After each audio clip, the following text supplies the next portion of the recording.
the first thing we want to do is brown our chicken. What I have in the back started out as 3 chicken breasts. One of those, this one, is 1 full breast. The other ones I cut in half this way because I don't like them that big. Plus, it's just more of a serving than we really need. So I come out with 7 pieces. I have already seasoned the top side. I patted them dry, seasoned them with my house seasoning. The recipe is on my website and down in the description box. It's just Paula Deen's recipe. Put it on everything. Even though I seasoned my flour, I still believe in seasoning my meat separately. In the pan, I have melted 4 tablespoons of the Country Crock Light. This will be the last of it because I think they've quit making it. None of my stores even have a place on the shelf. Even when all the butters were gone, there's not even a place on the shelf for it. So I have switched to, I can't believe it's not butter, white I think it is. That is where we will go next. So I have that melted. I tried to turn it down because y'all know I'm notorious for burning. Burning down the house. Oh, y'all remember that song? I used to drive. Let me get this in here, and then I'll tell you. I've got 6 tablespoons of all-purpose flour. I measured it because we will measure what's left, and then we will know how much is on each chicken breast. So I'm going to lay them in here, the seasoned side down, so I can season that side. Well,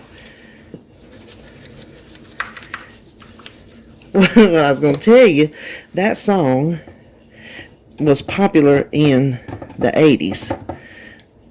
I think it was the Talking Heads. Was it the Talking Heads?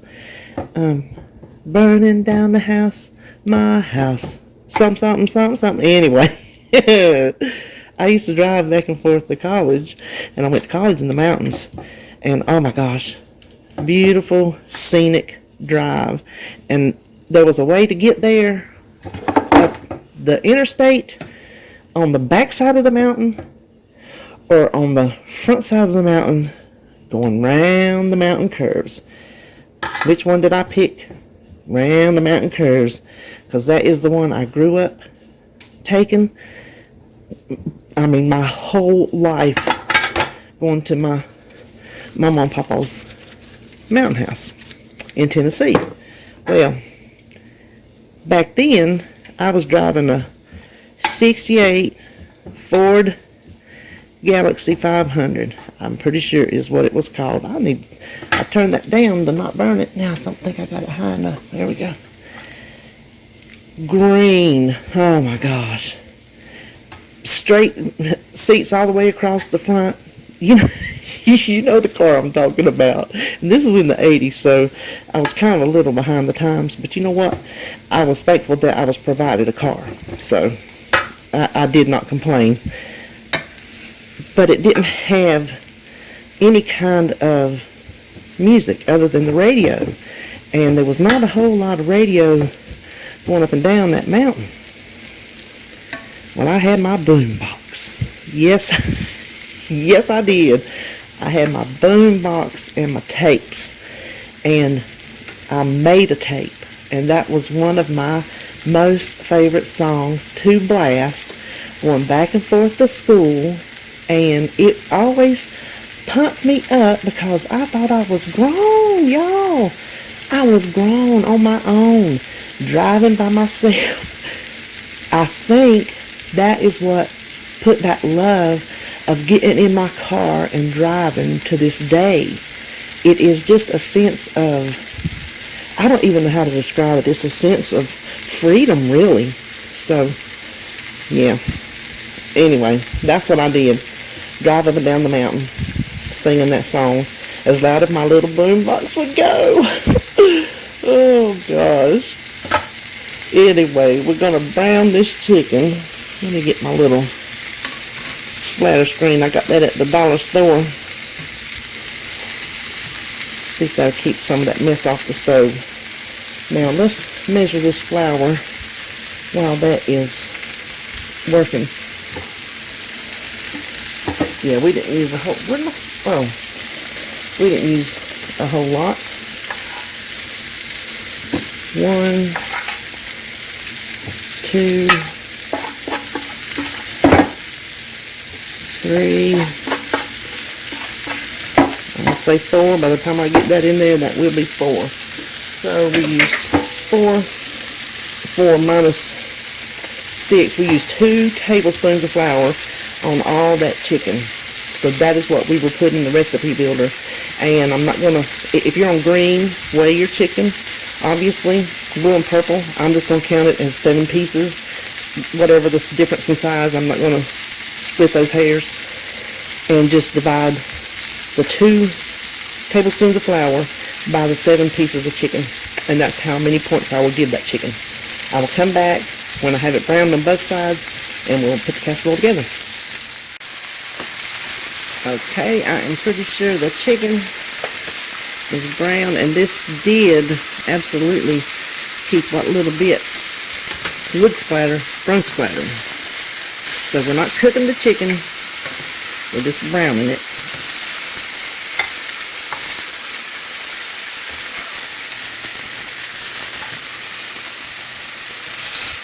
Now there is not much of the, let me set this somewhere.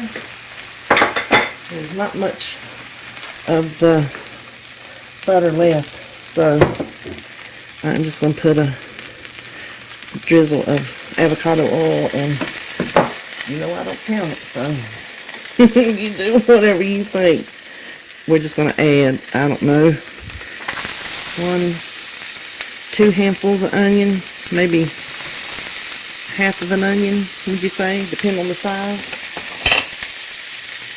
This is what I have in the fridge, and I think I will cut it down now. We just want to soften up the onion. You don't have to cook it all the way because it's going to cook in the oven. Then we'll add about probably, well, 2 teaspoons. What would that be? Two cloves of garlic.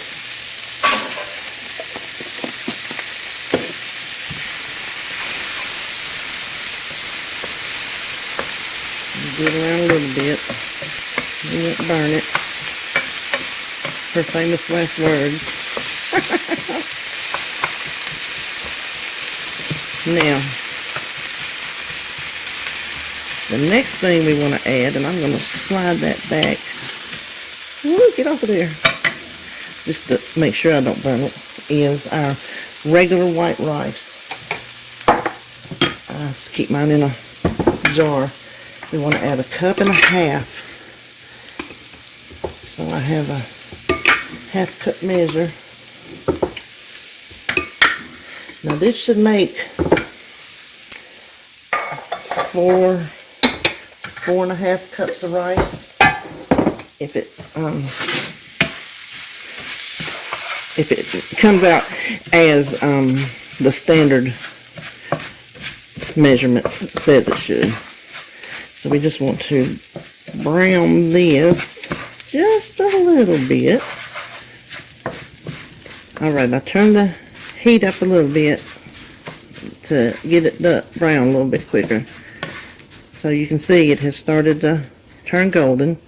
The next thing I'm going to add is the chicken bouillon.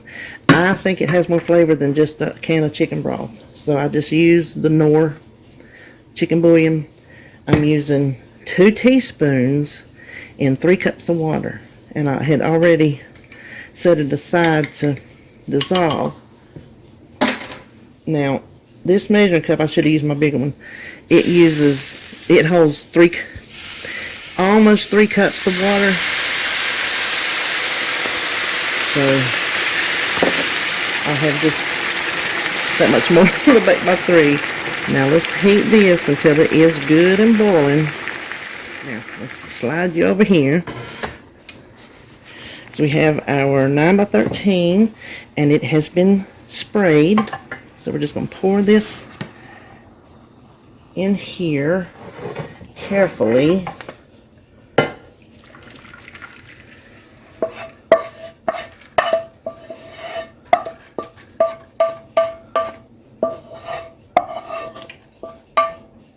Just kind of distribute it around.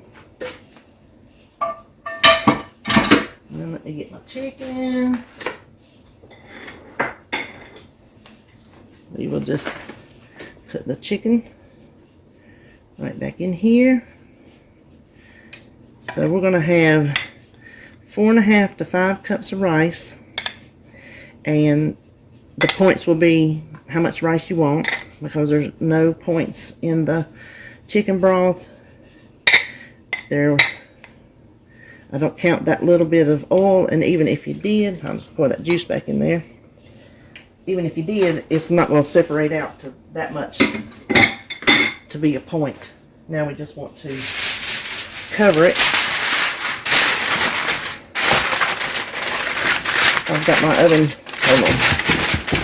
I always talk when I'm making noise. I got my oven at 375, so I'm going to stick it in there. I'm going to check it after half an hour to see where the rice is at. And when it's all said and done, I will tell you how long mine took. Right. Is it just me, or does this look delicious?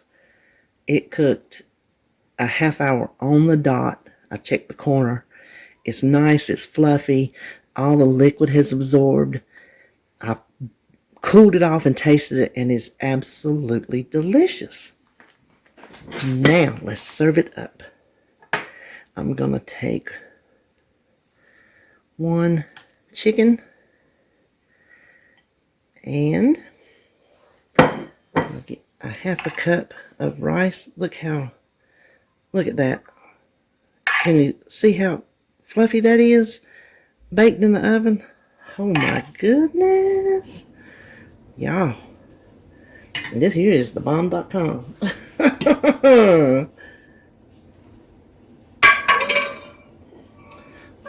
Look at that. Isn't that gorgeous?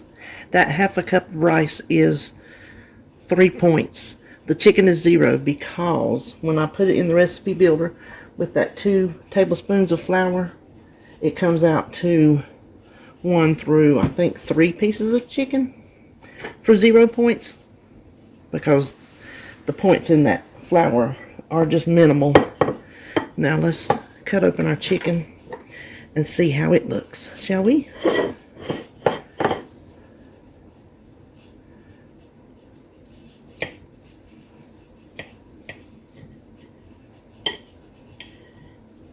Now, I cut it sideways. I should have cut it this way. Looks better.